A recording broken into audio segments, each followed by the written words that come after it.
So hello everyone, welcome back to our channel.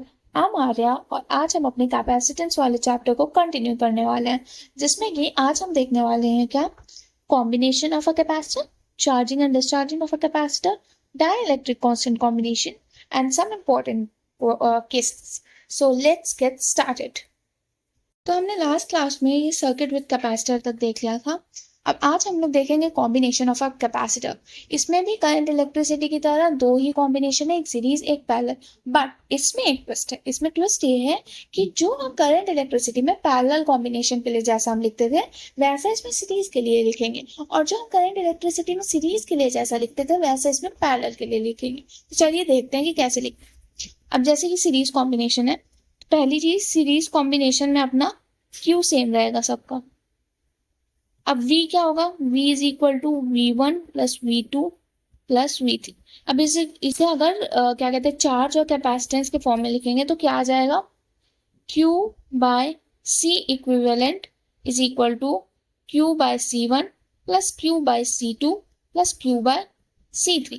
अब इसमें Q सबका कॉमन निकल जाएगा तो क्या आ जाएगा, 1 by C equivalent is equal to 1 by C1 plus 1 by C2 plus 1 by C3। अब इस 1 बाय C इक्विवेलेंट को हम क्या लिख सकते हैं, n बाय C। n मतलब n नंबर, जितने नंबर ऑफ कैपेसिटर लिखे कैपेसिटर जुड़े हैं। तो इसमें C कितना आ गया अपना, क्या कहते हैं C, यहाँ पे अपना C इक्विवेलेंट क्या आ जाएगा, C बाय n। उसका इनवर्स कर दिए। अब इसमें देख लेते हैं energy stored in a combination. Energy अपनी क्या होता है, U is equal to Q square by 2C, है ना। तो अब इसको जैसे कि इसमें 3 कैपेसिटर अपने लगे हैं तो इसको कैसे लिखेंगे, Q square bye 2C1 plus Q square bye 2C2 plus Q square bye 2C3। अब इसमें अपना क्यू स्क्वायर बाय 2 कॉमन है, और यहाँ पे अपना क्या क्या 1 by C1 plus 1 by C2 plus 1 by C3। तो ये अपना आ जाएगा energy stored is equal to Q square by 2C equivalent. ठीक है। अब आ गया energy supplied by the battery. Energy supply में क्या हो जाएगा, क्यू वी। इसको हम और क्या लिख सकते हैं, वी को Q is equal to Q into Q by C equivalent, ये लिख सकते हैं क्योंकि V को हमने यहाँ पे Q बाय C इक्विवेलेंट लिखा है। तो ये अपना क्या आ जाएगा, Q square by C equivalent. ये आ गई अपनी energy supplied by the battery. अब अगर देखा जाए एनर्जी बैटरी की अपॉन में एनर्जी स्टोर्ड, तो ये क्या आ जाएगी अपनी Q square by C equivalent upon में Q square by 2C equivalent, जिसको हम क्या लिख देंगे 2/1। तो अगर पूछे कि एनर्जी बैटरी की और स्टोर्ड एनर्जी का रेशियो क्या होगा तो वो आ जाएगा 2:1।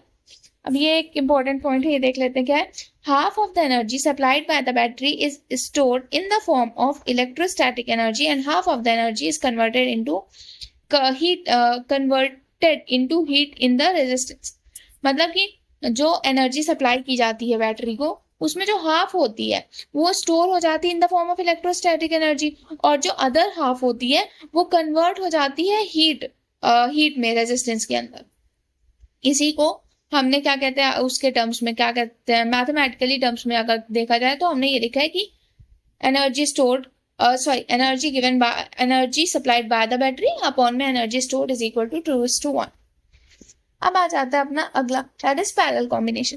पैरेलल कॉम्बिनेशन में क्या होता है कि यहाँ पे अपना Q कितना आ जाएगा, Q1 plus Q2 plus Q3 is equal to Q। अब Q को अगर कैपेसिटेंस और वोल्टेज के फॉर्म में लिखे तो वो आ जाएगा C1V plus C2V plus C3V is equal to C equivalent into में V। अब यहाँ पे क्या है, जो अपना सीरीज था उसमें अपना चार्ज सेम था, इसमें क्या होगा, इसमें अपना वोल्टेज या फिर पोटेंशियल बोले तो वो सेम रहेगा। इसलिए हमने यहाँ पे V कॉमन लिया है।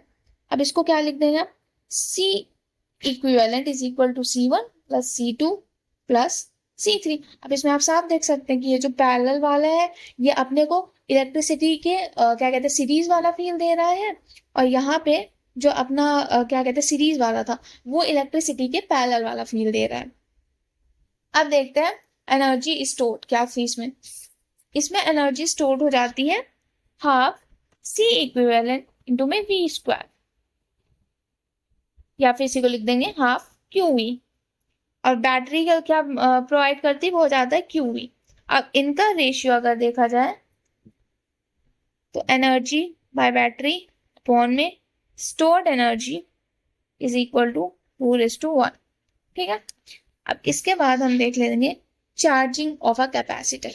ये बहुत ही ज़्यादा इंपॉर्टेंट है, क्योंकि इसमें जो पहली चीज़ तो जो फॉर्मूले मैंने डिब्बे में बंद करके रखे वो बहुत ही ज़्यादा इंपॉर्टेंट है। अब इसको देख लेते हैं पहले। चार्जिंग ऑफ कैपेसिटर में देखो पहला ये वाला जो है अपना, ये वाला, इसमें क्या है कि टी इज जब जीरो टाइम में क्या होता है कि कैपेसिटर जो होता है वो एकदम अनचार्ज होता है। उसके बाद किसी एक पर्टिकुलर टी टाइम पे क्या हुआ है यहाँ पे कि जब ये क्या कहते हैं सर्किट कंप्लीट हुआ है, तो यहाँ पे हम अगर केवीसी जो है अपना, जो कि मैंने करंट इलेक्ट्रिसिटी में भी पढ़ा चुका है, that is Kirchhoff voltage voltage law, उसके हिसाब से क्या होगा कि वोल्टेज अपना टोटल कितना हो जाएगा, एक होगा QC प्लस IR। ठीक है। QC क्या हुआ अपना ये कैपेसिटेंस वाला वो वोल्टेज या पोटेंशियल, और IR हो गया अपना रेजिस्टेंस वाला। तो इसको क्या लिख सकते हैं, V is equal to Q/C plus R dQ/dt। अब यहाँ पे हमने क्या किया है कि करंट को इंटीग्रेट वो क्या कहते हैं डिफरेंशिएशन के फॉर्म में लिख दिया, दैट इज dQ/dt। अब यहाँ पे हमने ये क्या किया है कि जो अपना Q है, क्या कहते हैं Q, उसको ये Q/C जो है तो C को ऐसे ऊपर लाया तो हो जाएगा V माइनस QC हो जाएगा। तो उसको सॉल्व करने में पूरा ही आ जाएगा CV माइनस Q/C। और यहाँ पे वही अपना R is equal to dQ/dt। अब दोनों साइड से इनको इंटीग्रेट अगर कर देंगे तो लिमिट क्या लगाएंगे, 0 से लेके Q चार्ज, ठीक है, वहां तक। तो यहाँ पे क्या किया है कि ये नीचे वाला जो DQ है इसको यहीं रहने दिया, और ये ऊपर वाला जो CV माइनस Q उसको नीचे ला दिया, और ये DT को ऊपर लेते गए। तो कुछ ऐसा इक्वेशन बना कि DQ by CV minus Q is equal to integration of DT by RC। अब यहाँ पे क्या कहते हैं, इसको जब सॉल्व करेंगे इंटीग्रेट करेंगे तो अपने पास फॉर्मूला आएगा Q is equal to CV under bracket 1 minus E की power minus T by RC, जिसमें कि RC जो होता है वो होता है अपना टाइम कांस्टेंट, इसको हम टाउ भी लिखते हैं। तो इसमें ना ये अगर आपको क्या कहते हैं ये बाकी प्रोसेस ना भी समझ आए तो ये तो बहुत बहुत बहुत ज़्यादा इंपॉर्टेंट, ये हर एक बच्चे को आना चाहिए। ये फॉर्मूला डायरेक्ट रटा होना चाहिए कि Q is equal to CV under bracket 1 minus E की power minus T by RC, जिसमें कहीं कहीं पे हम CV को Q0 भी लिखते हैं। ठीक है। और टाइम कांस्टेंट जो कि RC है उसको हम टाउ भी लिख सकते हैं। अब इसमें एक केस देख लेते हैं कि जो हमारा क्या कहते हैं Q is equal to CV है minus E to the power minus T by RC।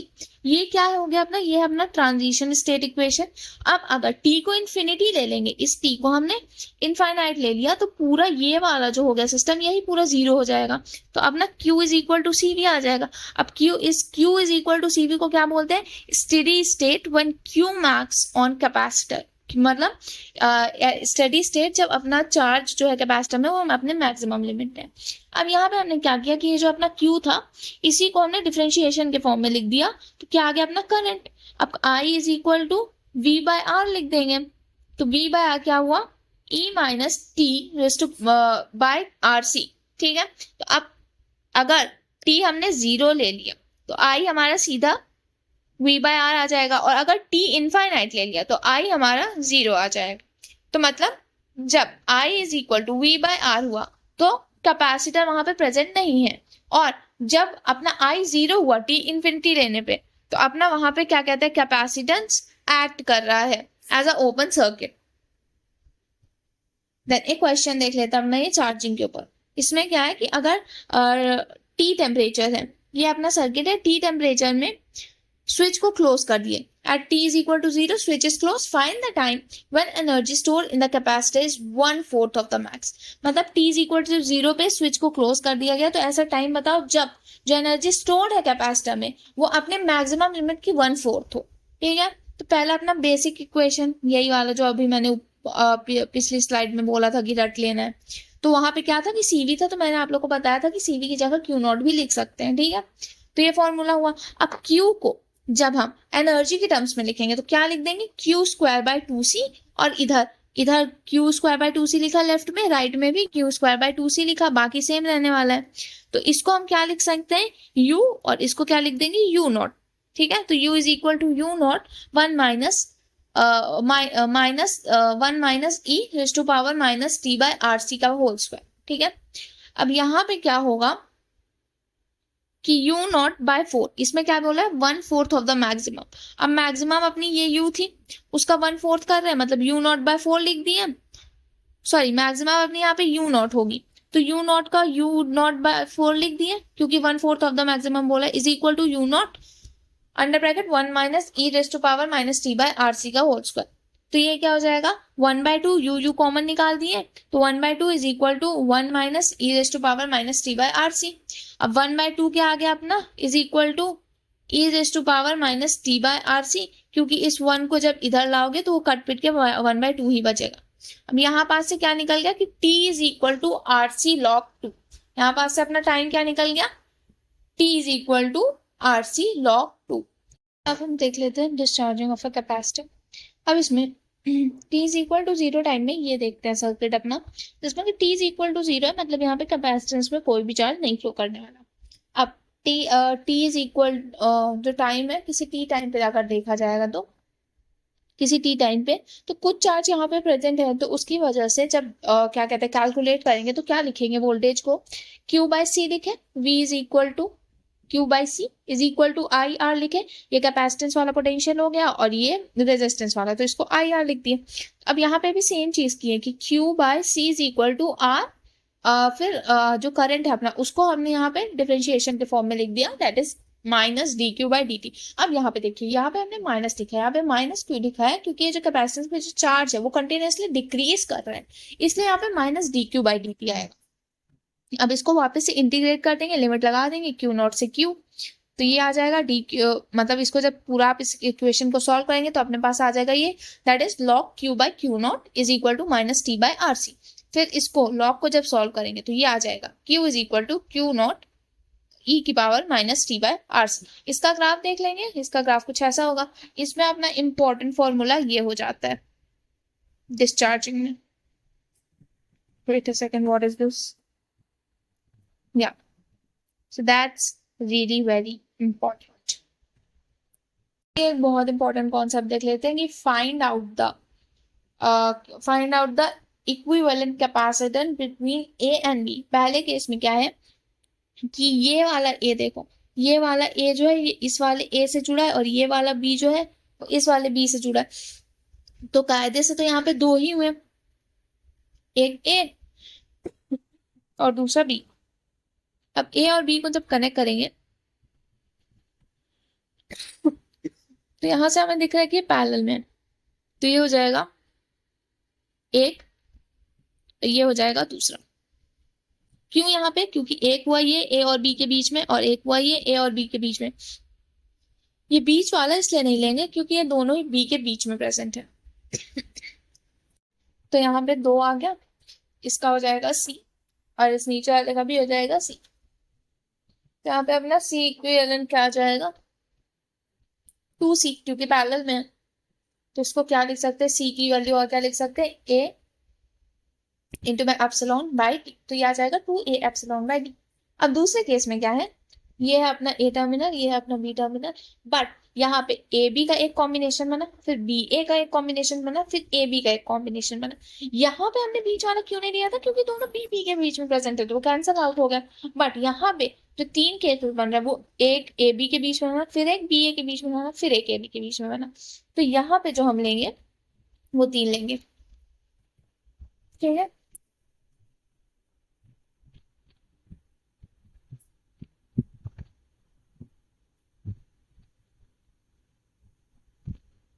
ये बना अपना।